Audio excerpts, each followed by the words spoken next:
Préparez un avenir sûr avec la SMIA et le JT. Itel manolotra ho anao ny logité. Itel série S16 selfie ia ho antsika rehetra tsara kokoa noho ny hafa. Sakafo mifandanja sy ara-pahasalamana ampiasao ny Elvia soja sy Elvia tournesol. Elvia manolotra ho anao ny logité. Bijouterie Santia, mividy volamena. Galerie Arena Antanmen, box 15 sy box 37. Noël bomba be miaraka amin'ny Tecno. Manomboka ny fahasivany volana Desambra ka hatramin'ny fahasivany volana Janoary, mividiana Tecno. Tecno manolotra manao ny logité. Kubay, be otrikay, mety ho andretra. Kubay, 500 ariary ny fonosana. Arofo ny tenanao, arofo koa ny hafa. Bonobon vous présente le JT. Bonobon est un biscuit croustillant recouvert de pâte de cacahuète enrobé d'un fin chocolat. Bonobon, rempli d'émotions.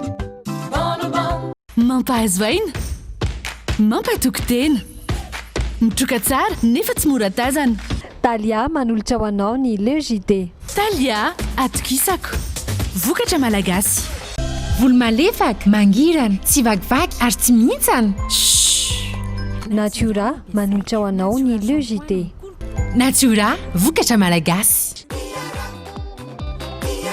Tiara, ny tsiron'ny voankazo manolotra anao ny le JT. La saveur ultime des fruits. Caissing Mall dispose d'un bel environnement commercial et un parking temporaire sécurisé. Et propose divers articles de luxe et arrivages en tout genre à un prix promotionnel. Caissing Mall vous présente le JT. Avec Softex, je me sens bien. Softex vous présente le JT. Softex, pour nous, est tellement nous. Choisissez Solera, d'origine espagnole, représentant exclusif Batimax. Batimax vous présente le JT. Paperline, le choix de votre succès. Les dernières actualités avec le JT et la carte Visa Mvoul. La carte Visa Mvoul, une carte internationale, sans engagement, sans compte bancaire. Le monde entier accepte Mvoul.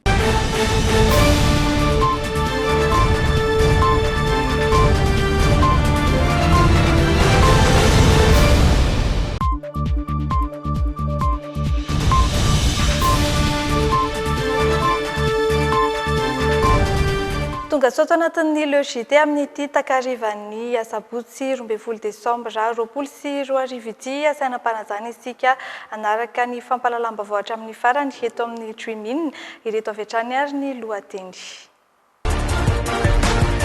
Paperline, le choix de votre succès.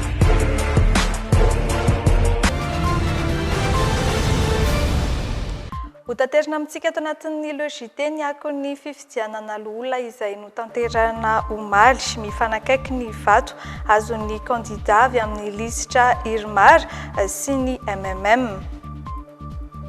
Kian'ny olavitry ny mpanao gazety eto Madagasikara ny fitsabahan'ny ministera PIA amin'ny OGM. Omen'ny foko atandroy lanja ny dinatsokatra ho fanasaziana izay mangalatra na manova ny sokatra ho etam-barotra. Ankoatra ny lafim-baovao momba ny politika sy ny asa fanaovan-gazety dia isan'ny ho hitantsika ato anatin'ny laona ihany koa ny vaovao momba ny fanazarantena izay nataon'ireo mpisehatra an-dranomasina any Mahajanga. Tsipika mazava tsara, taratasy matevina, foniny tena mafy, cahier gladiateur, hafa ihany ny tsara. Distribué par Chandarana et compagnie.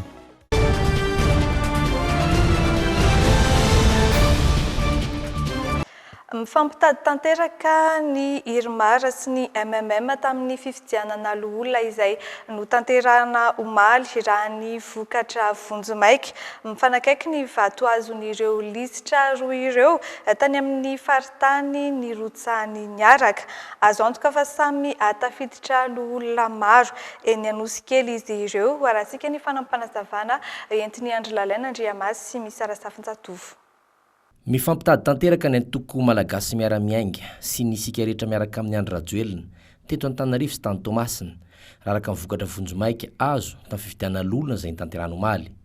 Ny IRMAR hatrany no mitarika ho an'ny teto Antananarivo dia mpifidy vaventy nisa 27 no nisafidy ny lisitra Irmar tarihan'ny Hermanina Razafy Mahefa, izany hoe 13 faingo 7 isanjato.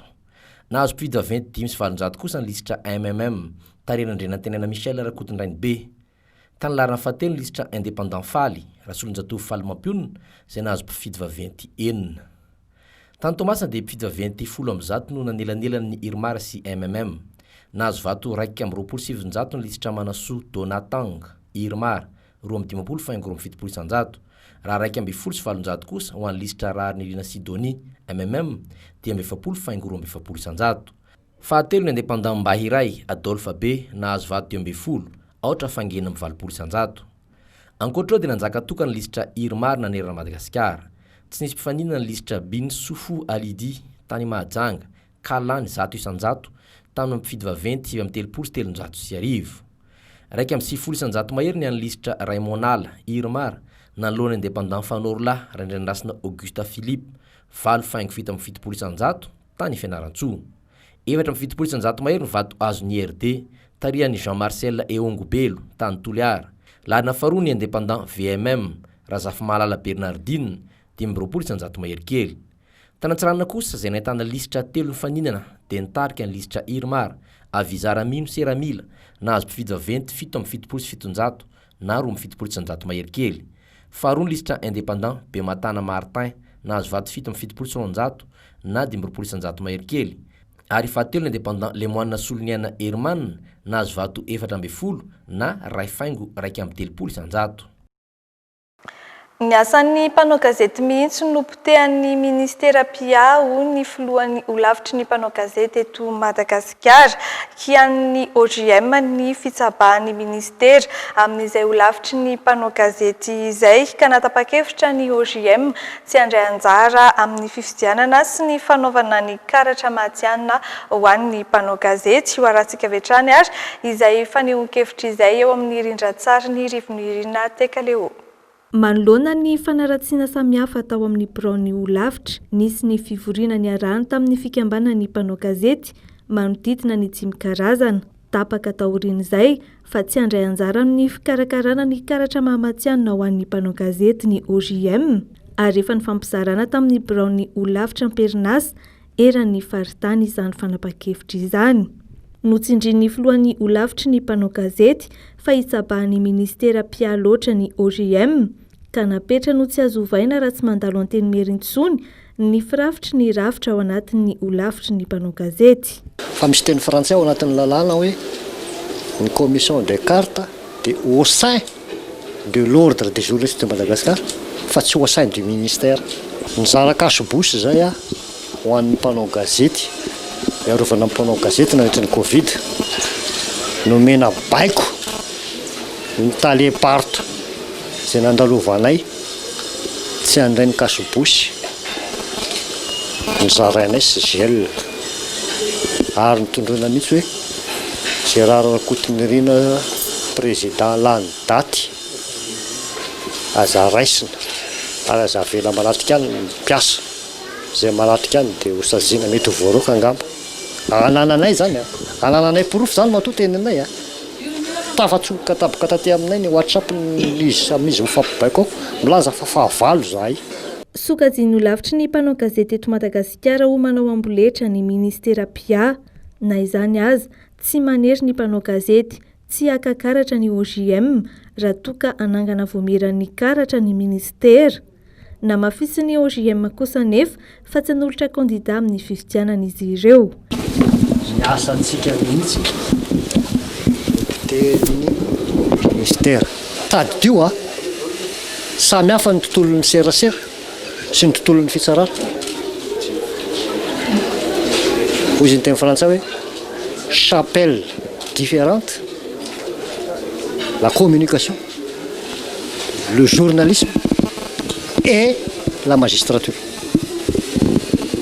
Fa antoky ny démocratie nefa tsindrin'ny olavitry ny mpanao gazety eto Madagasikara fa tsy mpanao politika ny mpanao gazety ary manana iraka manokana hanome vaovao ny olom-pirenena ka izay iraka manokana izay no tokony hijoroana hatrany. Falafombavao hafa kosa indray fady ho an'ny foko Antandroy ny mihinana sokatra, sokajiana olo aranonaina ity biby ity ary saropady ny fiambenana azy, manimbazimba ny finoan'izy ireo araka izany ny fangalarana na ny fanaovana ny sokatra ho entam-barotra, omena lanja noho izany ny dinan-tsokatra any an-toerana entina anasaziana ireo mpanota fady tratra. Tsy azon'izay tratra ialana kosa ny dinan-tsokatra akoatra ny sazy omen'ny fanjakana araka ny vaovao entin'ny Fenoazariana sy Kasambola Manana. Tsy eken'ireo Antandroy ny fanaovana trafika ny sokatra izay arena voajanahary mampiavaka ny faritra Androy. Miankina amin'ireo sokatra ny fiainan'izy ireo araka ny fanazavan'ireto olobe mahay ny tantara. Nandritra ny fanankalozan-kevitra natao io maraina io teny amin'ny zaridain'Antaninarenina, misy hetsika fampirantiana natokana ho an'ny sokatra. Misy fiantraikany amin'izy ireo ny fakana ireo sokatra any an-toerana izay voarara, ny fihinanana sy ny famarotana azy. Tranga iray voaingana ohatra, ny fisian'ilay fiarabe mpanjakana nitondra zanattsokatra Anarivo ny Azo an'Antananarivo rehefa avy namita iraka tany an-toerana.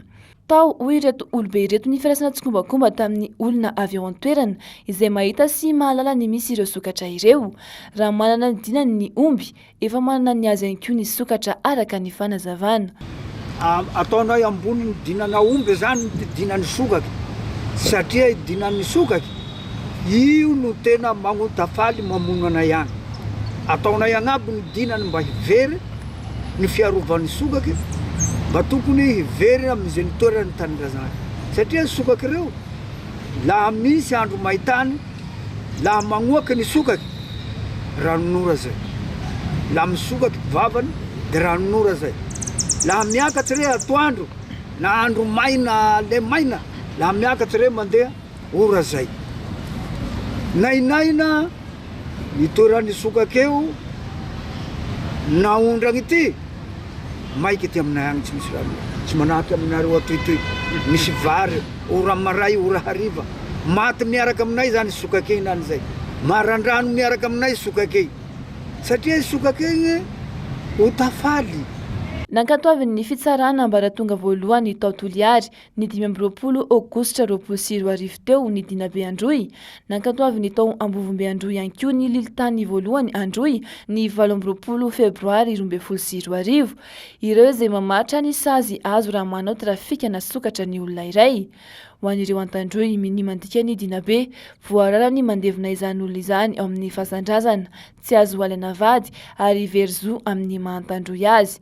Misy fandraisany ny sokatra sy ny kerera ny fanazavany ireto olobe ireto hatrany. Raha fomban-draza ny tombotsoa miteraky fahasoavagna ho anay io, mahavy ranonora, tsy mahakere anay. Mahasalama anay io na fa mandeha amin'ny tany ay igny, salama ndaty-ndaty, salama ndaty bibiopie ay ty agn'ombe amin'ny tiosa manag'omby na fandalova ile salama. Mampitaran'ireo mponina any an-toerana ny fanimbazimbana ny harem-pirenena toy ny sokatra izay anisan'ireo biby arovana eto Madagasikara.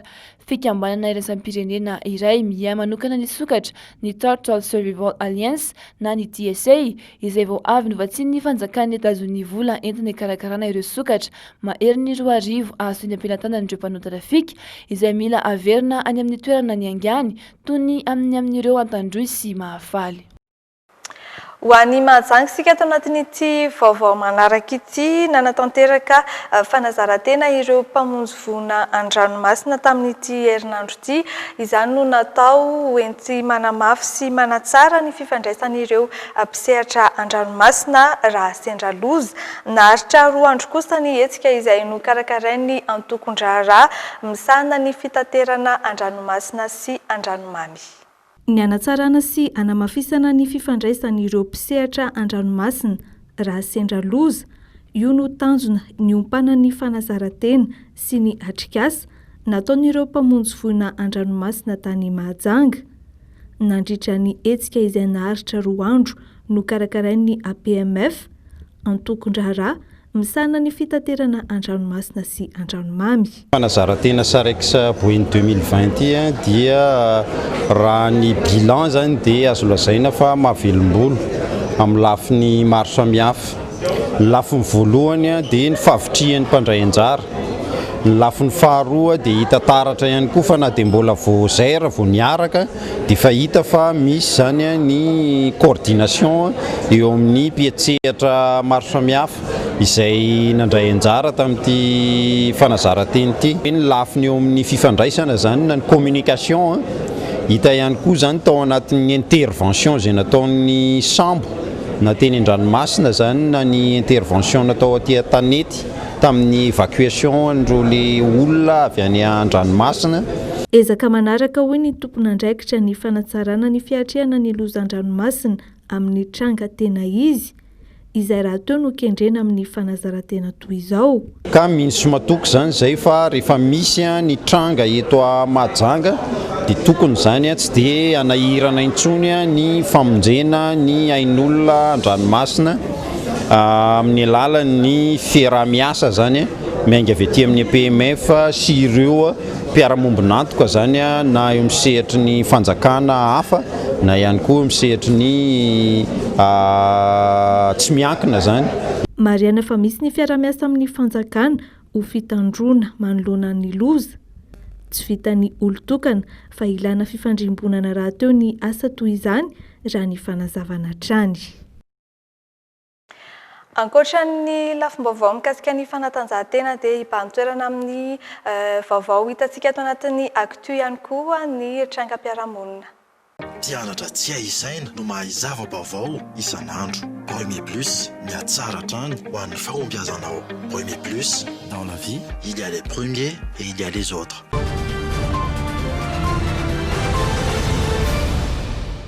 Mirongatra ny asan-jiolahy ny Mahajanga araka ny fampitam-baovao ny mpanao gazety ny JT any an-toerana. Fiarabe iray no nosakana ny jiolahy tao Ambavahady ala tamin'ity herinandro ity. Ankoatra ny fakana ny entan'ireo mpandeha rehetra dia mpampianatra iray no nalain'izy ireo ankeriny. Nataony velam-pandrika rehetra ka nafahana nanafitra ilay mpampianatra. Ny zandarmaria tao Tsaratanana no misahana ny raharaha. Eriko Sambatra Trimina any Mahajanga feno Azariana sy Kasambola-Manana.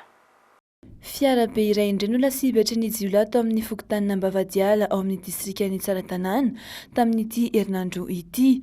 Norobain'ireo jiolahy avokoa ny zava-tsarobidy amin'ireo mpandeha, firavaka, vola sy izay azony bataina. Mpampianatra iray isan'ireo mpandeha no nentin'ireo jiolahy mirongo fitaovam-piadiana niaraka tamin'izy ireo. Niazaka namany raharaha ny mpitandro ny filaminana tany an-toerana. Tato ato koa voatelo andro angamba zay dia nisy le inona izy ty mpampianatra nataon'olona kidnapping tany afaritra Tsaratanana. Zazo io moa zany dia efa voanazo antso-taribia fa hoe efa votsitra somatsara le mpampianatra. Efa misy mpitandro filaminana any efa mijery akaiky an'izay tsy fandriam-pahalemana zay. Zay zany angamba ny azoko ambara amin'iny fa aza matahotra loatra fa le mpampianatra zany zao dia efa tavaverina somatsara izy. Miantso ny vahoaka omailo amin'ny fampiasana ny lalam-pirenena ny mpitandro ny filaminana ary mampandre avy hatrany raha misy tranga mampiayay. Faniroborobo fatratra ny fandehanana bisikileta nandritra ny fiboana. Maro no nahita tombontsoa ka nivondrona anaty fikambanana iray sady mitona ny hafa ankafy ny bisikileta.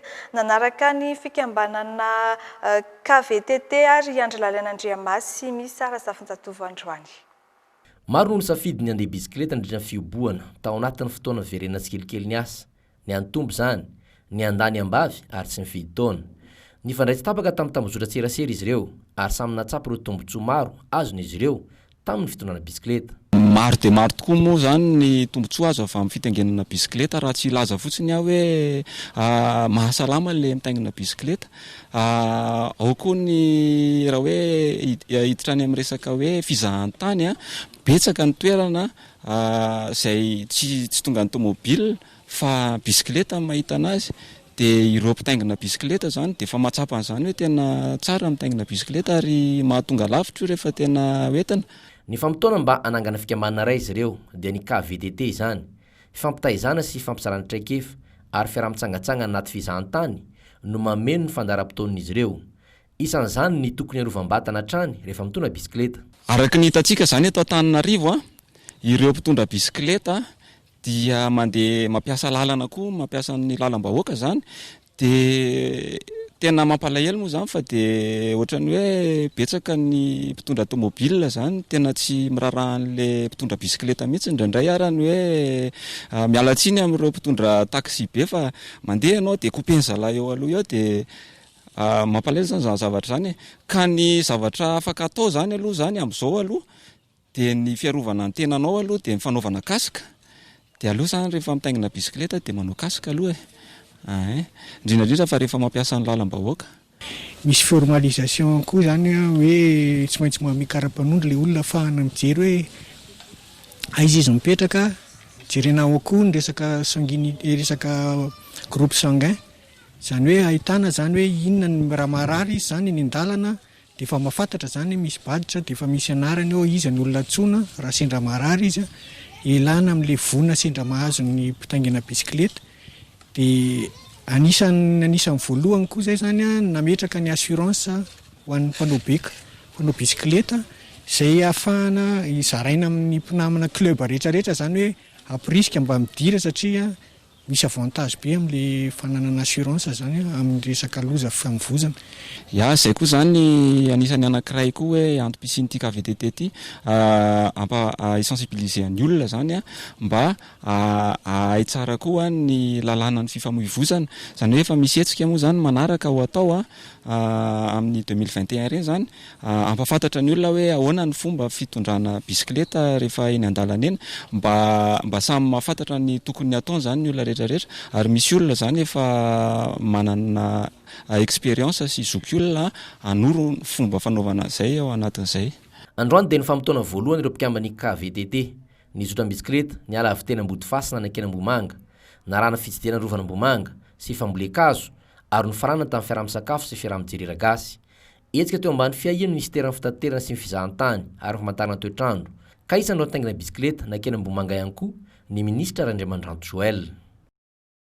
Ny Tomasina no amaranana ny hetsiky ny taranja kickboxing amin'ity taonity ady maro no izotra amin'izany ka isan'ny anana mpiady ny kluban'ny Scorpion izay tafaresaka tamin'ny andro lalain'Andriamasy sy Misa Rasafinjatovo.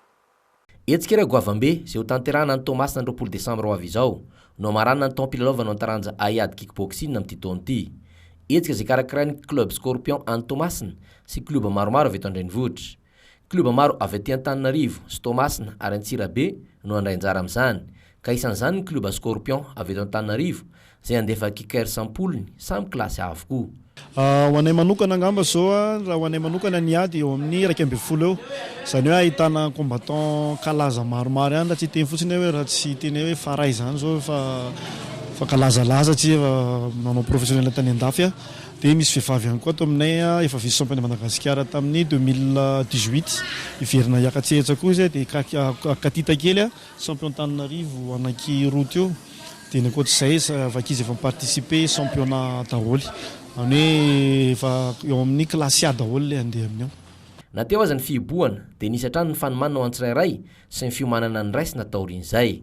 Ny fanomanana aloha raha mahita aloha ny problème teo tamin'ny resaka famiana ara-pahasalamana fa na izany ary aloha ny ankizy ny anay samy nanomana daholo ataoko hoe tany an-trano ary samy mikotsana daholo hatreto aloha za manana tokonaina satria tao anatin'izay sokafantsika kely zay tena nanao effort be mihitsy zay tamin'ny resaka entraînement de matoko sy manantena fa ho tsara mivokatra raha ho anay Scorpion manokana aloha ny resako satria ny ankizy de manao préparation enfant amin'izao tena enfant tokoa ny préparation anay ato amin'ny Scorpion kickboxing. Anaingina lakamisy ho avy izao ireo kicker sy mpanazatra ary mpitantana eniovan'ny club Scorpion avy eto Antananarivo iazo any Tomasina. Mitoetra ny fiarahantsika eto anatin'ny LGT manohy ny tapany fahatelo ny fampahalalam-baovao isika eto amin'ny Dream-in. Isatarantsika izany ny vaovao mikasika ny hetsika foary fody Noël. Mbola malalaka ny toerana ho an'ireo mpivarotra izay te handray anjara amin'izay foary fody Noël ho tanterahana ny 20 hatramin'ny 24 Desambra izay eny amin'ny Palais des Sports. Efa feno kosa ny toerana ho an'ireo handray anjara ny amin'ny Plaza Ampeflo. Ho hita daholo ireo karazana entana ilaina mandritra ny fety sy ny entana ilaina amin'ny fiainana andavanandro. Tsy hanavana noho izany ny fandraisana anjara amin'ity hetsika ara-barotra isan'ny ahafantarana ny Canal 7 TV Saint ity. Mitatitra ny vaovao feno Ajariana sy Kasambola Manana. Toerana roa samihafa no mandray ny hetsika foafo de Noël amin'ity farany taona ity ao amin'ny plaza Ampefilo sy ao amin'ny Palais des Sports Mahamasina. Araka ny fangatan'ny maro dia natao izay entina hanomezana fahamfampo ireo mpandray anjara sy ireo mpanjifa. Misokatra ho an'ny karazana entana rehetra ny hetsika foafo de Noël. Ny trano eva eny amin'ny plaza Ampefilo dia efa feno tanteraka fa ny eny amin'ny Palais des Sports Mahamasina dia mbola misy malalaka raha toa ka hoe mbola te andray anjara amin'izany hetsika foafo de Noël izany ianareo na efa niara-niasa na vao te hiara-iasa aminay ka na set events dia mbola malalaka ny toerana koa mila mihazakazaka kely fa dia mandeha mihitsy ny toerana satria efa feno izy io teny Palais des Sports fa no fangataha maro dia nanisy toerana indray zay izany hoe namboly stand hafa indray zay ho anareo izay mangetaheta ny andray anjara amin'izany hetsika foafo de Noël izany. Efa feno avokoa ireo trano eva ao amin'ny plaza Ampefilo saingy efa vitsy ihany no malalaka any amin'ny Palais des Sports ka aza misalasala miantso ny tompona andraikitra. Ary variana moa fa tsy mifidy entana izy io fa ninona entana varotanareo na kiraro na akanjo na décoration amin'ny Noël na kilalao dia mety avokoa na sakafo mety avokoa ny entana rehetra izay varotanareo. Araka ny efa nambara teo herinandro sisa dia tonga le hetsika foafo de Noël koa miandry ianareo koa izahay izay efa vonona ny antsena eny amin'ny plaza Ampefilo sy eny amin'ny Palais des Sports efa misy entana marobe miandry ianareo eny an-toerana ho mandeha zao ny vola zay entana entsenana fa misy fihenam-bidy maro ary tolotra maro dia maro. Ny vididirana moa dia amin'ny vidiny 2,000 ariary monja ary misokatra amin'ny 5 maraina ny vavahady eny amin'ny plaza Ampefilo sy eny amin'ny Palais des Sports Mahamasina. Efa misokatra ihany koa etsan-kilan'ny famandrihan-toerana ho an'ny hetsika Grain de Pollen andiany faharoa ho atao aorianan'ity hetsika foafo de Noël ity. Fahotontosaina ny zoma 17 Desambra sy ny asabotsy 17 Desambra kosa ny hetsika Egio Show andiany fahasivy eny amin'ny plaza Ampefilo. Andrafitra ny fandaram-potoana ireo fifaninanana samihafa ohatra amin'izany fifaninanana karaoke, J-pop sy J-rock, ny fifaninanana cosplay ary ny fifaninanana manao sary. Anahoana ary ny endrika izay Egio Show andiany fahasivy izay mandritra ireo andro ireo andao arana ny fanampanazavany mpikarakara eo amin'ny rindran-tsary ny rivon'Irina Tekaleo. Mitombo ka mananika ny 10 latsaka eo ny trano eva hita amin'ny Egio Show andiany fahasivy izay ho totosaina eny amin'ny plaza Ampefilo ny zoma 17 sy ny asabotsy 17 Desambra. Misy ary ny trano eva ho an'ny varotra sy fampiratina maro isan-karazany. Ao ihany koa ny trano eva manokana momba ny sakafo. Mariana Fany Egio Show dia hetsika anankiray natokana ho an'ny kolontsaina aziatika eo antsika izay mpankafy an'izany isy ireo trano eva maro be izay hitanao ao varotra sy fampiratina karazana sakafo aziatika ary ireo entana rehetra momba an'izay resaka kolontsaina aziatika izay moa raha hoe horesahana manokana ny momba ny godisy K-pop sy manga dia isy ihany koa izay exclusivité ny Egio Shop ho hitanao ao ireo entana maro be vaovao vao tonga mihitsy momba izay K-pop sy manga izay. Isan'ny andrafitra ny fandaram-potoana mandritra ireo 2 andro ireo ny lalao samihafa toy ny fifaninanana karaoke, J-pop sy J-rock izay mariana fa mbola misokatra ny fisoratana anarana ho antsika liana andray anjara. Ho tanterahina ny 12 Desambra ny concours karaoke J-pop J-rock individuel izany hoe 12 Desambra ihany no misy an'io karaoke solo io amin'ny 2 tolakandro no anomboka izay fifaninanana izay. Ny groupe indray na ny tarika dia misy ihany koa 3 hatramin'ny 7 ianao no afaka mandray anjara ao anatin'izay tarika izay satria dia hitendry mihitsy ianao izany hoe averinao mihitsy ny hira misy instrument fa ny gitara fotsiny izany ianao mpandray anjara no tsy maintsy mitondra azy dia indray ho tanterahintsika ireo 2 andro mety foana izay ahafahanao afaka misoratra anarana tsara ihany koa ianao na amin'ny alalan'ny Facebook na eny toerana ianao vao misoratra anarana dia tsy maninona. Dia tahaka ny mahazatra isy moa izany face-painting ny varotra sy fampiratina maro isan-karazany misy manège misy gonflable sy ny sisa sy ny sisa. Isy ny sehatra manokana ho an'ny fampisehoana iady. Tsy adonona ihany koa ny fifaninanana cosplay izay atao ny asabotsy 20 desambra amin'ny 2 ratolakandro.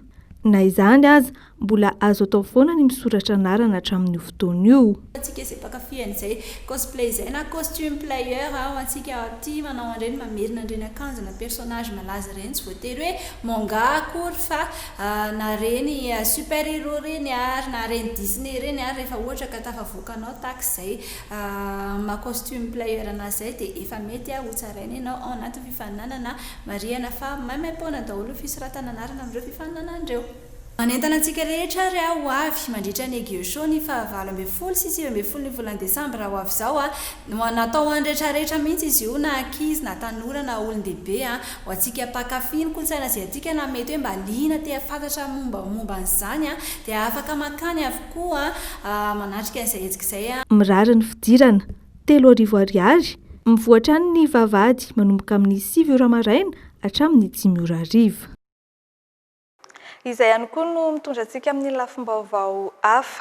Isan'ny vokatra vaovaon'ny manjary ny immunité cacao izay tantely miaro vovoka cacao. Misy ihany koa ny miel immunité curcuma tantely sy tamotamo nafangaro izay manampy ny hery fiarovana. Andao arahantsika ary ny sary mampafantatra ireo vokatra afantarana ny manjary sy ny vokatsoa hoentiny izany eo amin'ny fahasalamana.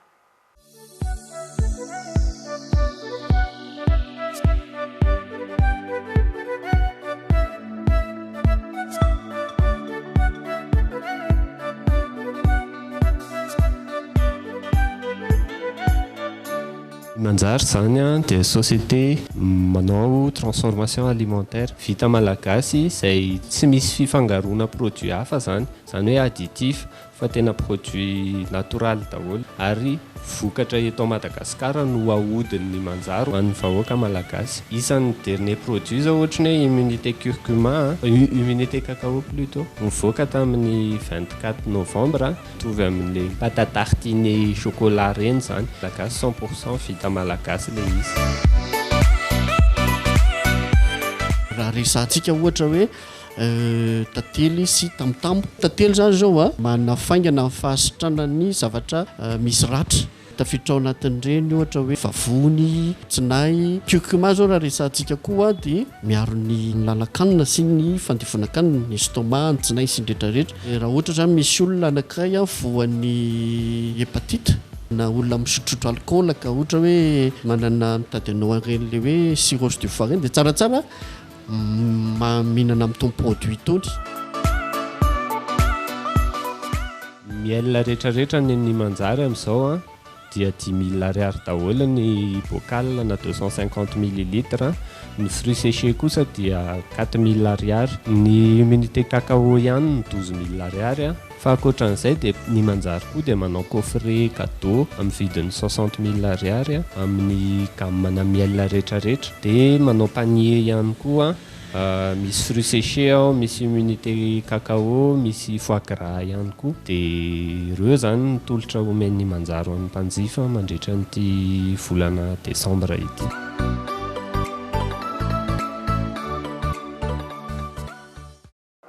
Madiva ifarana ny fiarahantsika ato anatin'ny logité mialohan'ny tena isarana nefa andao fantarina vetivety hoe anahoana ny mety ho toetry ny andro amin'ny rahampitso alahady 13 desambra. Paperline, le choix de votre succès.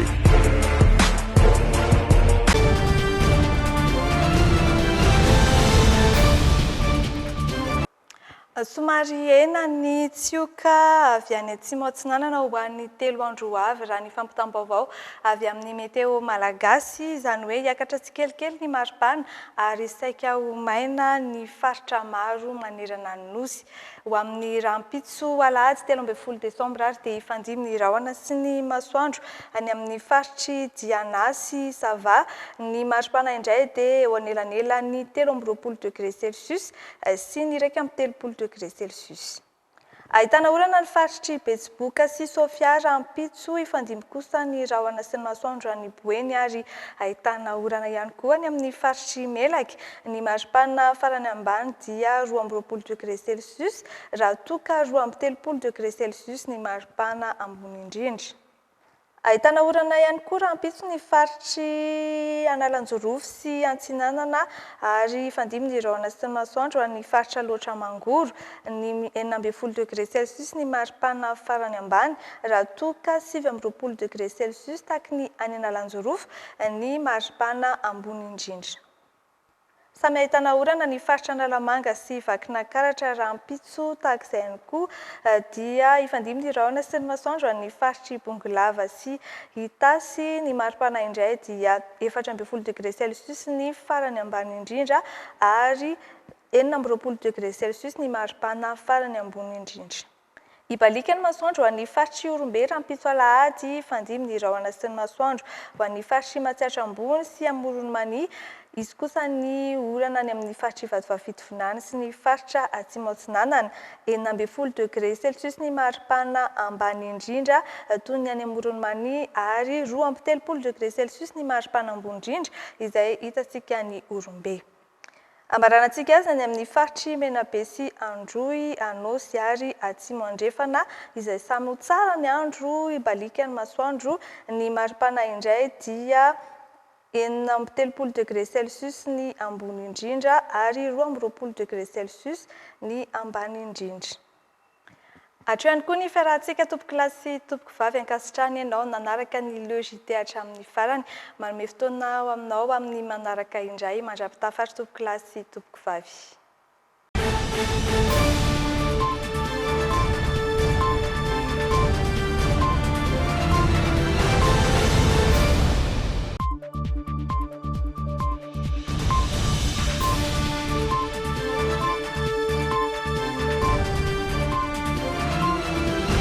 Les dernières actualités avec le JT et la carte Visa Mvoul. La carte Visa Mvoul, une carte internationale, sans engagement, sans compte bancaire. Le monde entier accepte Mvoul. Bijouterie Santia, mi-vite vous l'amène. Galerie Arena Antanmen, box 15, si box 37. Kubai, Beutke, Metwandit. Kubai, Dimanzato Ariary Fonosana. Arofo ny tenanao, arofo Koniaf. Bonobon vous présente le JT.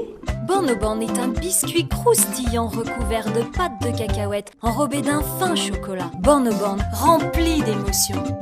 Bonobon. Mampahazvaina, mampatokotena, mitroka tsara nefa tsy mora tazana. Talia manolotra ho anao ny le JT. Talia atokisako, vokatra malagasy. Volo malefaka, mangirana, tsy vakivaky ary tsy mihintsana. Natura manolotra ho anao ny le JT.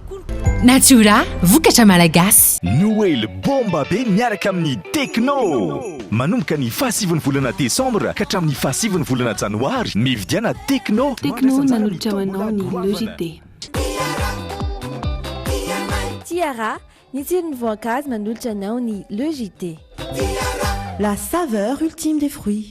Mpianatra tsy ahisaina no mahay zava-baovao isan'andro. Premier Plus, miatsara hatrany ho an'ny fahombiazanao. Premier Plus, dans la vie, il y a les premiers et il y a les autres. Sakafo mifandanja sy ara-pahasalamana, ampiasao ny Elvia soja sy Elvia tournesol. Elvia nanolotra ho anao teo ny le JT. Choisissez Solera, d'origine espagnole, représentant exclusif Batimax. Batimax vous présente le JT. Caixin Mall dispose d'un bel environnement commercial et un parking temporaire sécurisé. Et propose divers articles de luxe et arrivages en tout genre à un prix promotionnel. Caixin Mall vous a présenté le JT.